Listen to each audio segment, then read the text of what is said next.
জেলা সাংবাদিক সংস্থার প্রথম বার্ষিক প্রতিষ্ঠা দিবস উদযাপন কলিয়াবরে। 2023 সালের 8 সেপ্টেম্বর কলিয়াবরে বেশ কয়েকজন সাংবাদিকের সহযোগে জন্ম হয়েছিল কলিয়াবর সাংবাদিক সংস্থা। অনেক ঘাত প্রতিঘাতের মধ্য দিয়ে আজ কলিয়াবর জেলা সাংবাদিক সংস্থা 1টি বছর পূর্ণ করেছে।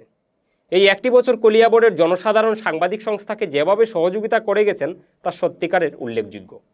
আজ বিভিন্ন কার্যসূচির মধ্যে দিয়ে এই পবিত্র দিনটি পালন করা হয়। সকালে পতাকা উত্তোলন এবং প্রয়াত সাংবাদিকদের প্রতি শ্রদ্ধাঞ্জলি জানিয়ে শুরু হয় সংস্থার বার্ষিক সাধারণ সভা।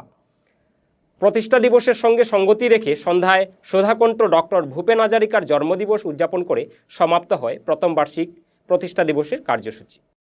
কলিয়াবৰ জিলা সাংবাদিক সন্থাই সফলতাৰে এটা বছৰ অতিক্ৰম কৰিছে। গতিকে এই ক্ষেত্ৰত মই কলিয়াবৰ জিলা সাংবাদিক সন্থাৰ সভাপতি হিচাপে অত্যন্ত আনন্দিত হৈছোঁ।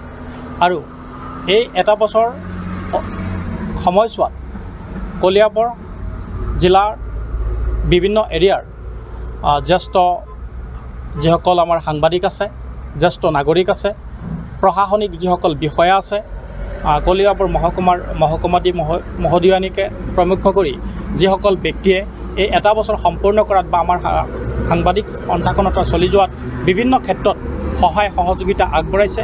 প্ৰতিগৰাকী শ্ৰদ্ধাৰ জ্যেষ্ঠ সাংবাদিকৰ পৰা আৰম্ভ কৰি জ্যেষ্ঠ নাগৰিক বা প্ৰশাসনৰ লগত জড়িত বিভিন্ন ব্যক্তি, বিভিন্ন অনুষ্ঠানৰ মুৰব্বীসকলক মই সভাপতি হিচাপে ধন্যবাদ জনাইছোঁ।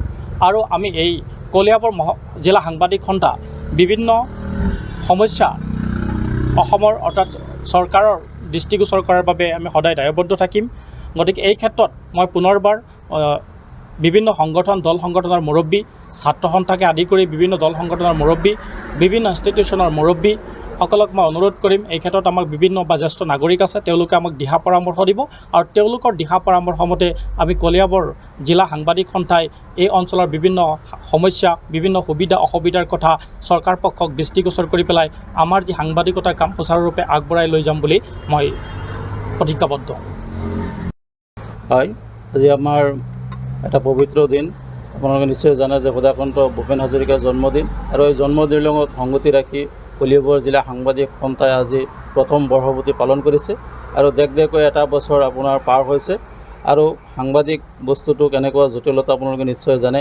বহুত ভিতৰুৱা অঞ্চল, বহুত ঘাত প্ৰতিঘাতৰ মাজেৰে পাৰ হয়। গতিকে আমি এই কলিয়াবৰবাসী যিবিলাক আমাৰ কৰ্মকৰ্তা আছে বা সাংবাদিক আছে বা অসমৰ সকলো সাংবাদিকক আমি আজি দিনখনত সকলোকে আমি শুভেচ্ছা জনাইছোঁ। আৰু যাতে ভালকৈ আমাৰ ৰাইজৰ যিবিলাক সমস্যা আছে এইবিলাক দাঙি ধৰিব পাৰে, আৰু গাঁৱৰ ভিতৰুৱা অঞ্চলৰ যিবিলাক ৰাইজৰ অসুবিধা আছে আৰু কলিয়াবৰবাসী ৰাইজৰ সহায় সহযোগিতা কামনা কৰিছোঁ। কলিয়াবৰ থেকে ওয়াহিদুৰ ৰহমানেৰ প্ৰতিবেদন, গণ আওয়াজ।